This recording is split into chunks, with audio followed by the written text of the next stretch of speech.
Good evening everyone. The buzzword is Bharat.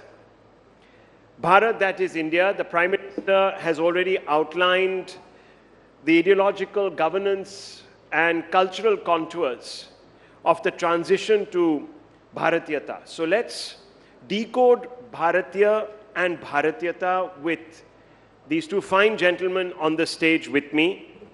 Let me first begin with you, J Sai Deepak. You've written a number of books. In fact, you're coming out with a third in a series. What values define a Bharatiya for you?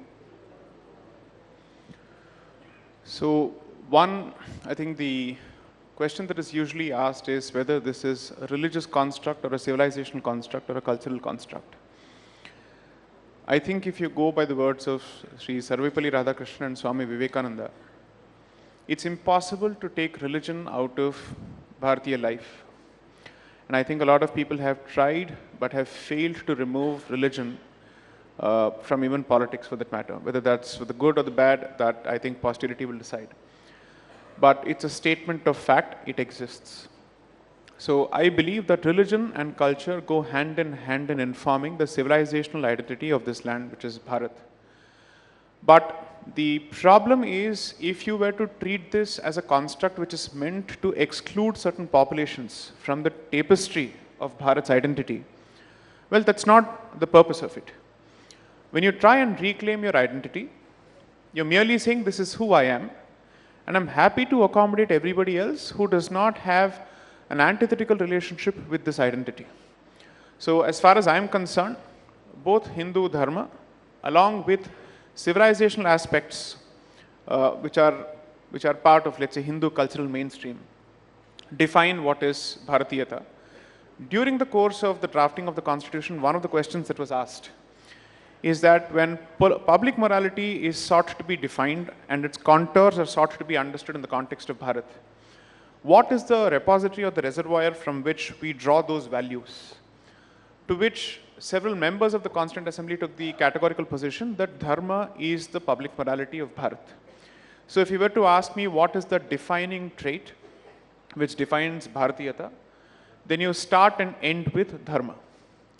Now, unfortunately, since English is a language which is incapable of providing a decent translation for Dharma, it is typically and crudely and incorrectly translated or approximated to religion, which it is not. It's more a code of conduct, but it also has a certain set of principles which clearly trace their origins to the Hindu faith system or the agglomeration of Hindu faith system, so to speak. So for me, in that sense, the civilizational identity of Bharat is significantly and primarily informed by Hindu Dharma. But precisely because it's defined by Hindu Dharma, it is capable of accommodating others who do not pose a threat to its very existence. Mr. Anas, let's build on this opening by J Sai Deepak. The RSS and other spokespeople expect citizens from other denominations to describe themselves as Hindus. Dharma is, of course, identified very closely with Hinduness, they say, which they say is a function of Bharatiyata.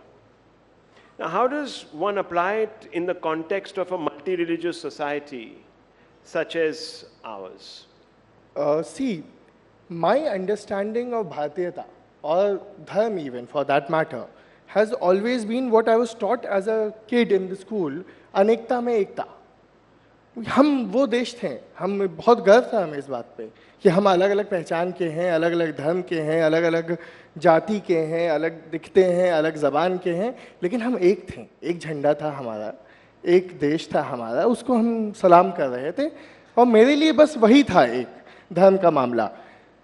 अब जे साई दीपक ने कहा कि हिंदू धर्म define करता है धर्म की भारतीयता क्या है, मैं इससे थोड़ा अलग मत रखता हूँ लाजमी तौर पे. मेरा ये कहना है कि जब 1950 में हमने संविधान अपनाया तो हमने इस मुल्क को एक डिसाइड किया कि हम ऐसे देखते हैं, ये ऐसा होगा, एक सेक्युलर देश होगा, ऐसा देश होगा जहाँ सब बराबर होंगे, जहाँ सबके पास समान अधिकार होंगे. आज जब आप नागरिकता पे और मैं ये नहीं कहता हूँ कि जैसे एक बहुत ज़्यादा प्रेवलेंट आर्ग्यूमेंट है आर्टिकल 14 को लेके, मैं वो आर्ग्यूमेंट ही नहीं लेता हूँ। मैं मानता हूँ कि हाँ आर्टिकल 14 सिर्फ इंडियंस के लिए है, सिर्फ सिटीजन्स के लिए, मैं वो नहीं कहता हूँ। लेकिन जब आप पूरा उसका बेस बना देते हैं धर्म को, तो आपको ये देखना पड़ेगा कि डेमोक्रेसी जो खुद अपने आप में एक वेस्टर्न कंस्ट्रक्ट है, लेकिन हम उसको लेके चल रहे हैं और इतने उस पर गर्व कर रहे हैं, उसमें कि कौन से और ऐसा डेमोक्रेटिक या सेकुलर देश है जहाँ पे धर्म के बेसिस पे सिटीजनशिप दी जा रही है। और सिटीजनशिप एक वो राइट है जो आप वापस नहीं छीन सकते हो, एक बार आप दे देते हो तो छीन नहीं सकते हो। तो हमें किसको दे रहे हैं, कैसे दे रहे हैं, इस पर विचार करने की बहुत ज़्यादा आवश्यकता है। So this is interesting because his definition of Bharatiyata is unity in diversity, sort of derives from there. Now, you know, with the government that is identified with Hindutva, many are wary of, you know, outcomes such as these. I think he's referring, without naming it, to the CA. Correct. So how does one now reconcile the objectives of the CAA with the larger construct of the civilization, of the constitution as it stands? See, interestingly, both of us are just coming back from the Chief Justice's court.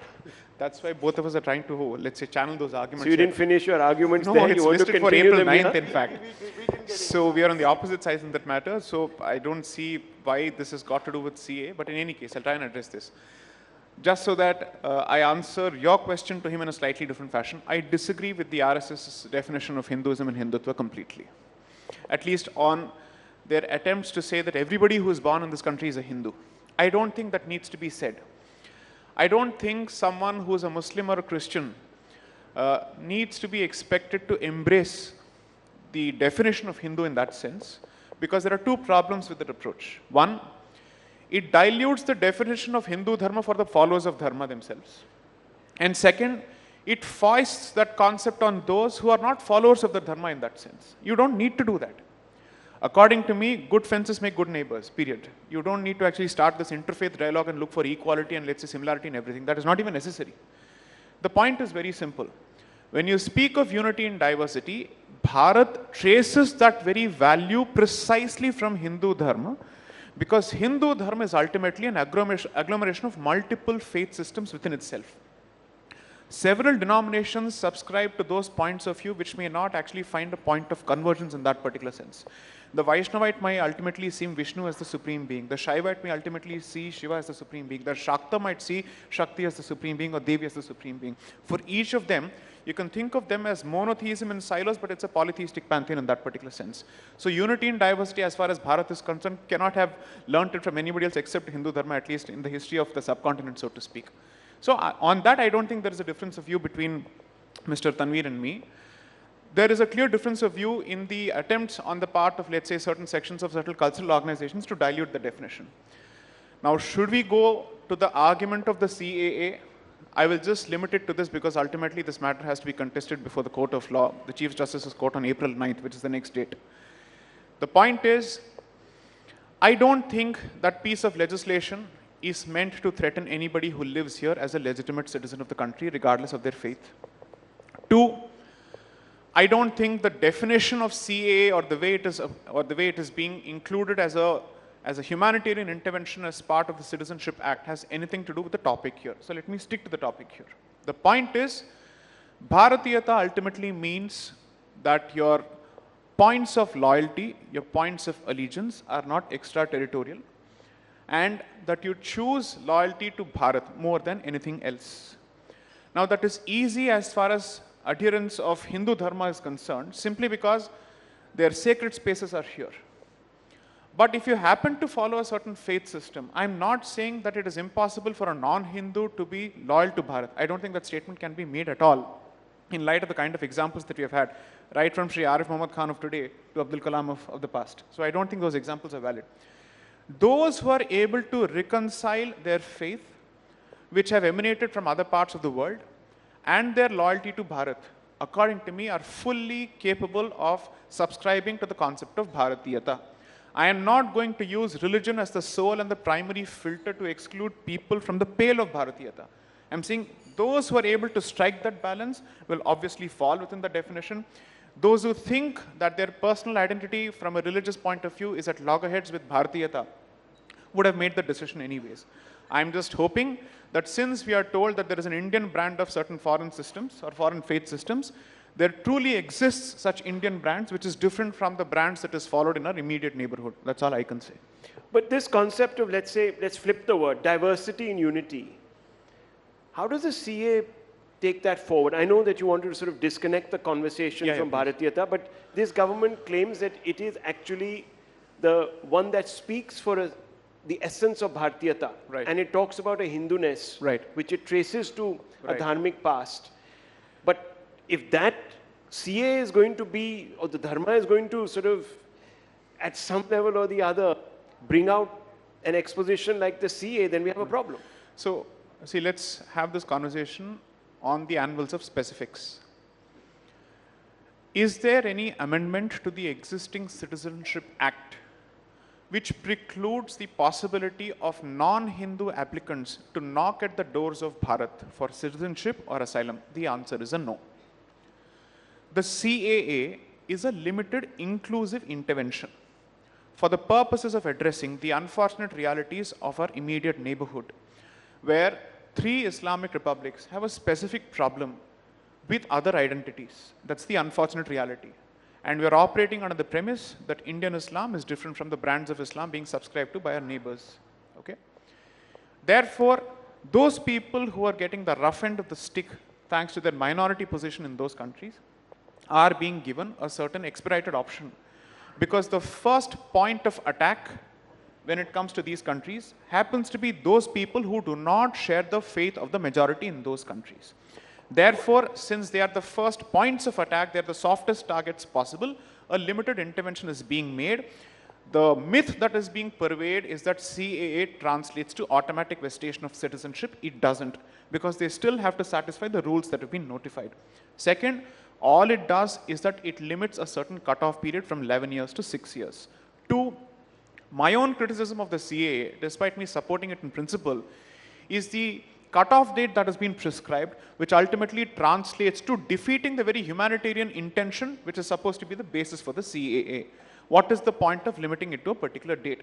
Regardless of that, my argument still remains, I welcome it, because it doesn't take away anybody else's rights. It only makes sure that those people who are being kicked out are being welcomed as soon as possible. My criticism has also been the delayed notification of the rules.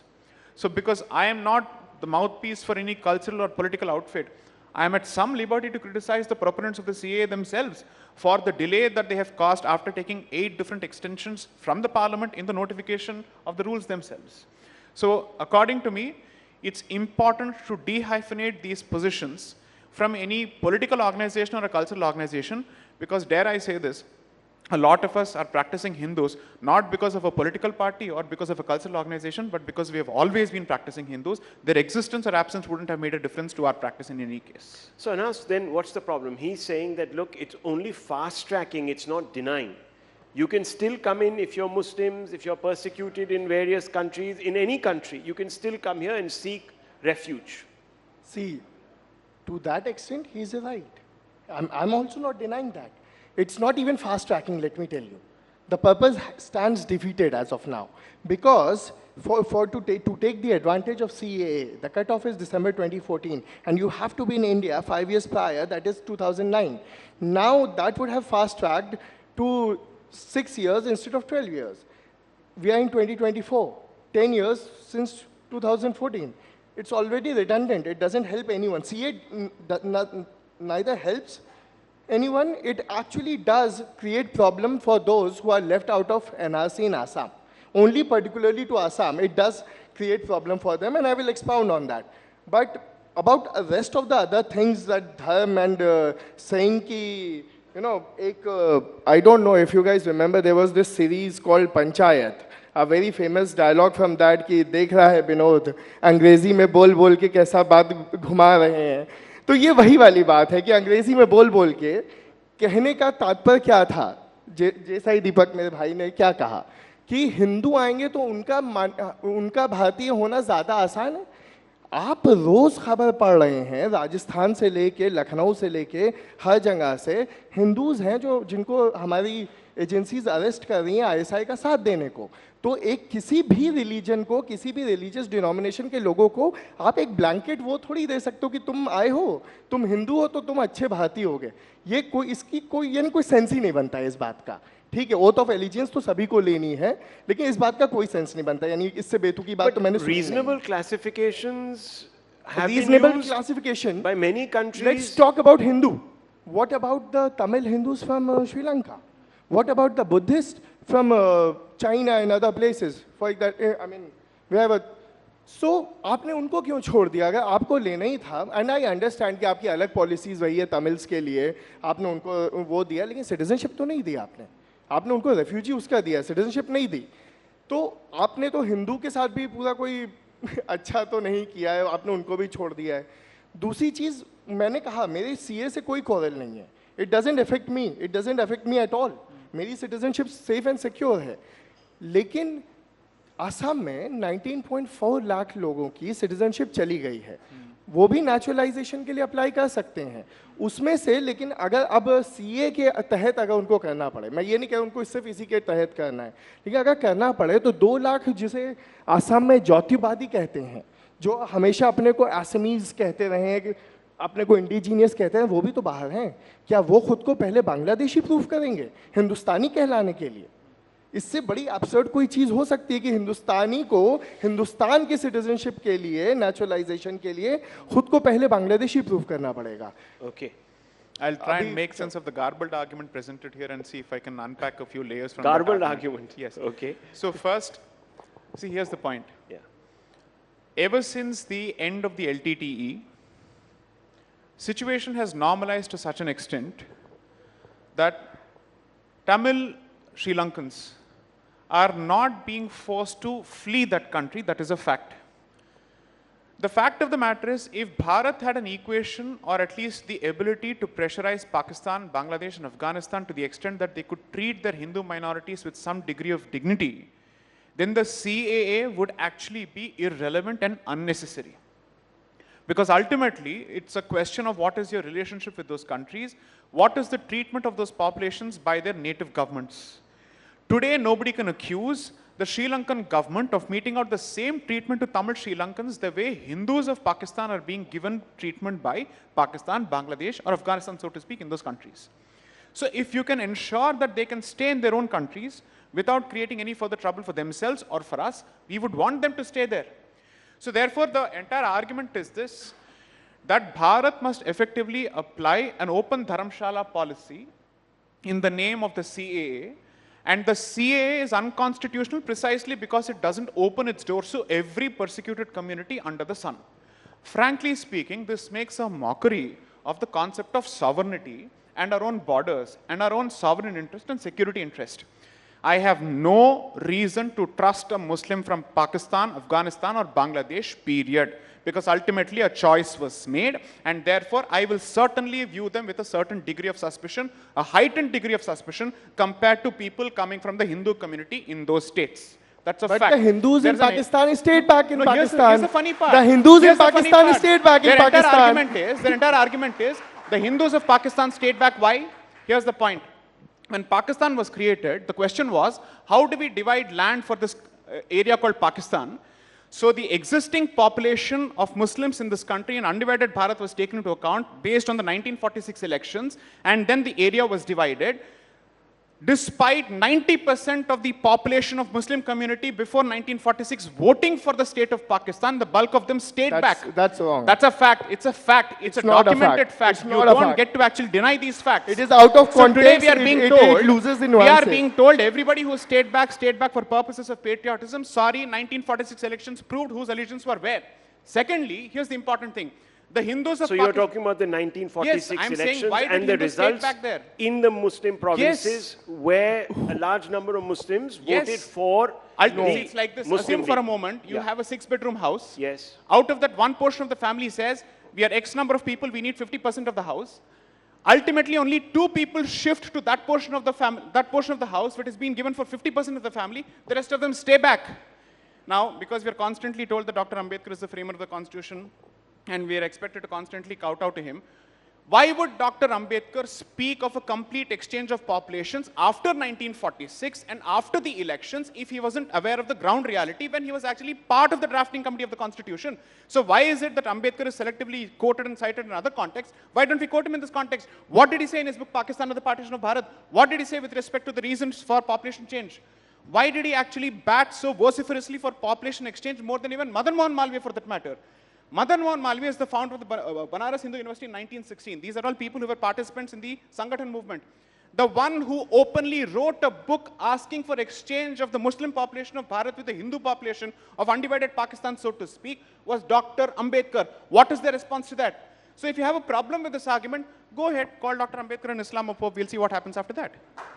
No, I will not do that. I will not do that. Anyway, caste is a Western construct, my friend said earlier. Fundamentally, there was a whole movement, as you know. Let me put nuance to what he said. No, they'll blame the two-nation theory on Savarkar and they'll leave Syed Ahmad Khan out of the picture. Okay. That'll be the traditional argument. When a man loses patience to listen, I know I have won. Okay. Of course you have won. No, please. First of all, see, this is what I learned during my days in debating. If a man attacks, see, this is the problem. This is the problem. We started with Bharatiyata. We started with Dharma. It ended up coming to Muslim from Pakistan. Like every single time. Is that Dharma? What about your own existence? Why are you not proud of that? I come from Banaras. संकट मोचन मंदिर के प्रांगण में खेला हूं मैं मुसलमान हूं, मैं 5 वक्त का नमाजी हूं, मैं सब रोजे से हूं, ठीक है, लेकिन मैं वो भारत को रिप्रेजेंट करता हूं। ज्ञानवापी वापस दे दीजिए, ज्ञानवापी वापस दे दीजिए, ज्ञानवापी पे चल रहा है, मथुरा वापस दे दीजिए, अरे आप सब ले लीजिए, अढ़ाई चोपड़ा वापस दे दीजिए, देखिए अदीना मस्जिद वापस दे दीजिए, 40,000 places, give it all back. I'm sure Banaras में ये मैं जीत चुका हूँ, ये मैं जीत चुका हूँ, यहाँ हो गई तकलीफ। अब आप सुनिए, मैं उसकी बात करता हूँ 1946 की। 1946 में इन्होंने कहा कि 2-4 लोगों ने वोट दिया, 2 गए। भाई वोट का अधिकार कितनों को मिला था? आपने उस टाइम पे भी अंग्रेजों ने ही दिया था, जो दया भाव था, या हम जीते थे, जो कह लो। But you can't deny the facts. No, I'm not denying. See. 80%. 80% कहाँ? I'm denying this. It's not 80%. 86. आपने 100 लोगों में, 100 लोग की जनसंख्या में से 10 को दिया वोट का अधिकार। वो 10 थे जमींदार जिनको मिला, जिनको कहते हैं कि अलीगढ़ के बच्चों की लौंडों की बदतमीजी है पाकिस्तान। हमेशा ये कहा जाता है कि अलीगढ़ के लौंडों की बदमाशी है ये। तो ये वही था, पाकिस्तान तो अलीगढ़ के लौंडों की बदमाशी था। उन्हीं को तो आपने अधिकार दिया था वोट का। हम जैसे, चलो हमारे भी रहा होगा, हमारे ठीक ठाक घर से आता हूँ मैं, लेकिन बाकी जो गरीब थे वो थे, उनको अधिकार नहीं मिला था, औरतों का अधिकार नहीं मिला था, एक तबके को मिला था। वो तबका पाकिस्तान चला गया, उसको वहाँ पे बहुत ज़मीन मिली है, वो बहुत अमीरी से, क्योंकि पाकिस्तान ने तो अपना जमींदारी एबॉलिशन भी नहीं किया, तो इन लोगों के पास ज़मीन है, वो वहाँ खुश हैं। हम आज तक उनका झेल रहे हैं, हमसे तो कोई मतलब ही नहीं था, हमारे पास तो वोट था ही नहीं। तो अगर वो इतने हम पे उसका इल्जाम क्यों है? Sold on the idea of Pakistan, and if they now find that the idea is not a good one, in fact they are getting actually discriminated because of who they are in Pakistan, then it's not our responsibility to rehabilitate. It is not a responsibility for Hindus also. Sovereignty की बात हुई थी ना, अपने border की बात हुई थी। हिंदुस्तान की बात होती है तो हिंदुस्तान के लोगों की बात होती है। आप सिटीजनशिप नेचुरलाइजेशन का आपके पास पूरा प्रोसेस था, 12 साल में पूरा होता था, एक बहुत अच्छा डेवलप किया था, पार्लियामेंट के पास वो राइट था, पार्लियामेंट के पास आज भी वो राइट है। 12 साल में मिलता है कि आप यहाँ पे 11 साल हिंदुस्तान में रहें, 1 साल आप लगातार रहें, या तो आप हिंदुस्तान में रहे हैं या हिंदुस्तान की सरकार की आपने सेवा की है। इसमें क्या बुराई थी? खैर आपने कहा चलो हम एक्सपेडाइट करेंगे, एक्सपेडाइट भी नहीं हो रहा है। Respond to that. इसमें क्या बुराई थी? This is just a political. Hindustan, he's just saying Hindustan has no civilizational obligation to the Hindus of Pakistan. Fair enough. That's what he keeps saying. 12 times he's just dropped the word Hindustan. Second, Aligarh के लॉन्डों की जो अय्याशी है वो भारत पे बहुत भारी पड़ी। Okay, बहुत भारी पड़ी। Millions of people lost their lives. Millions of women were raped and paraded naked. And this is dismissed as Aligarh ke London ki ayyashi. How insensitive to the people have actually done this? Millions में सारे हैं. That's the funny part. This is the millions funny part. में कोई एक कौम नहीं है. Here's the funny part. So the point I'm trying to make is, we discuss the obligation that independent Bharat has an obligation towards Hindus and Sikhs living in undivided Pakistan.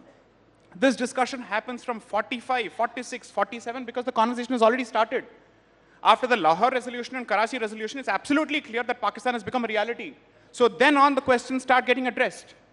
The Constituent Assembly starts, it's formulated in August 1946. Subsequently, once the conversations start, we actually keep a few seats open in the hope that Pakistan doesn't become a reality. That is the extent to which we went.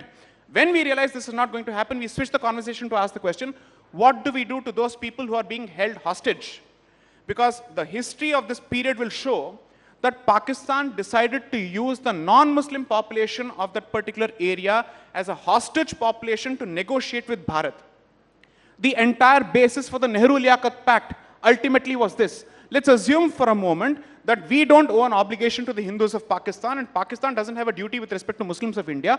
Why did the fount of everything that's great in this country, Shri Pandit Jawaharlal Nehru, choose to enter into a Nehru-Liaquat Pact where both of us are assuring the other with respect to the safety of religious minorities in their country? What is this basis then? Ultimately, at the political level and at the constitutional level, we have accepted that we have a civilizational duty towards these minorities. Anas, This is documented fact. That is That's a a very valid valid point. point. See, I'm There you go. I'm neither holding brief for Nehru, nor I'm No, no, holding no, brief you for please Pakistan. answer the first of specific all. question. Forget But about holding I a brief. completely agree with that. At that point, So we are now Nehru-Liaquat- executing that civilizational brief. No, allow me. The civilization, Nehru-Liaquat Pact, what did it say? It said कि भाई तुम अपने तरफ के minorities की वो करो, हम अपनी तरफ के करेंगे. वो चल रहा है, वो वहाँ भी चल रहा है, यहाँ भी चल रहा है. नहीं हो रहा है, आप इंटरनेशनल फोरम्स पे प्रेशर डाल सकते हैं. हिंदुस्तान बहुत मजबूत है, हमने पाकिस्तान को बहुत पीटा हुआ है भाई. आप क्या बात करते हैं? हम हर जंग जीते हैं, डिप्लोमेसी में हम उनसे ऊपर हैं, हर चीज में हम विश्वगुरु हैं, मदर ऑफ डेमोक्रेसी हैं. The spirit of the agreement हाँ, gave both the countries a say in the welfare of the religious minorities across each other's borders. Right. Because of our history. Unfortunately, in Pakistan, they broke that contract, that agreement. Now we fear for the future of the religious minorities, the Hindus, the Sikhs, the Christians, the Buddhists, the Jains, and the others. Christians So they also. say, where are the Jews? The Well, there was only Christian- one Jew according to the census of Pakistan. Yeah. So they are Jew- saying that Jews because is you do not a include question. Jews, That's not the so point. here's the point. If you read Articles 5 to 11 of the Constitution, that is entirely Pakistan-centric when you're defining citizenship as part of your own constitution because you realize that there's a continuing cord that connects you with the people there. It also speaks of how many people can go there, when you come back, what happens to your citizenship, so on and so forth. So in the backdrop of your specific history of the subcontinent, considering the basis for the partition, for us to say we owe no obligations whatsoever, despite the Nehru-Liaquat Pact, according to me, is to make an argument in vacuum when there are clear documented facts to the contrary. Look, I get the sense. मैं Can I अपनी ask बात a को कह भी provocative नहीं पाया question? था, लेकिन I'm very thankful to my friend here. He knows that I'm fasting and I can't speak much, so he's doing the Okay, all now- the नहीं, speaking. मेरा for भी me. Tuesday fast चल रहा है. नहीं आप पानी तो हनुमान पी जी का सकते हो fast कि चल नहीं? रहा है.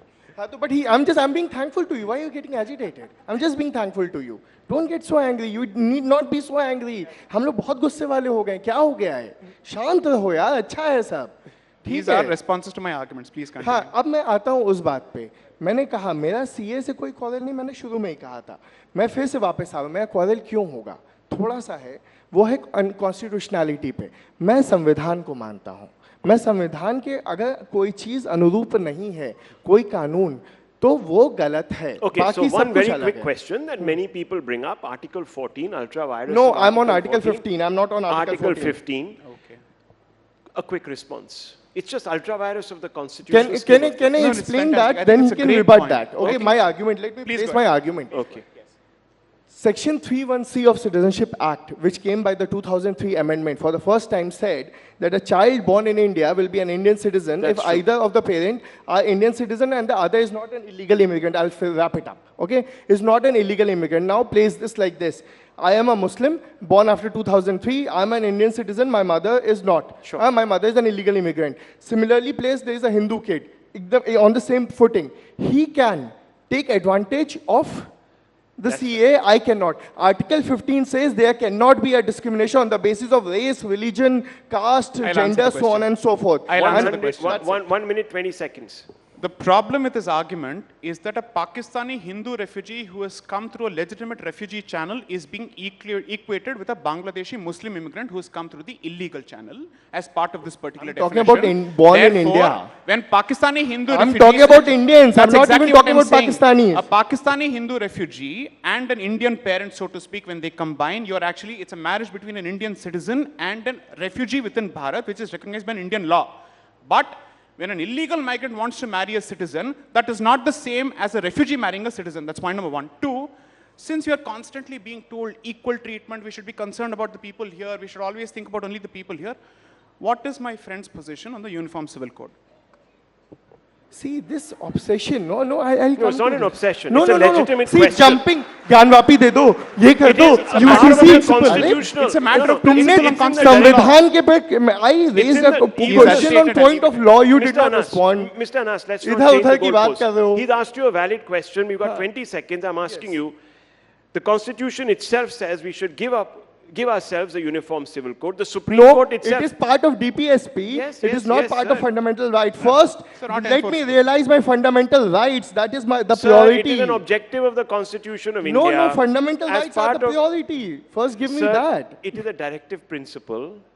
You aspire towards that. The state aspires for that. It is an ideal that we must aspire to, as the Constitution also upholds many other ideals to aspire to. No, not times up. You won't give me time to respond and you Please, go ahead. 1 minute. See, no, you haven't even raised a question. What will I No, respond I've to? asked you. I said, how are you saying that this is See, a... UCC is part of DPSP. मैं अभी fundamental rights की लड़ाई लड़ रहा हूँ. अभी मेरे पास खाने को नहीं है. इस देश में इतने लोग हैं जिनके पास मूलभूत चीजें नहीं So हैं. it's आप okay if exceptions aspire are कर रहे made हैं for certain बड़ी-बड़ी. communities. Exactly. Those Preserve exceptions our can respective stay. religious Reserve. freedoms and give us the UCC ability में to oppose Article 12 anybody में else मेरा who is being personal actually right affected in protected है. Pakistan. That's the simple Article 12, argument. which is part Okay. of fundamental right, protects my personal right. Okay, gentlemen, I didn't anticipate such passion, but we find that, no, but look, at least debate is alive in this country. So tell all those people out there that we can debate without fear or favor even the trickiest issues in India today. I'll leave it at this. Thank you very much.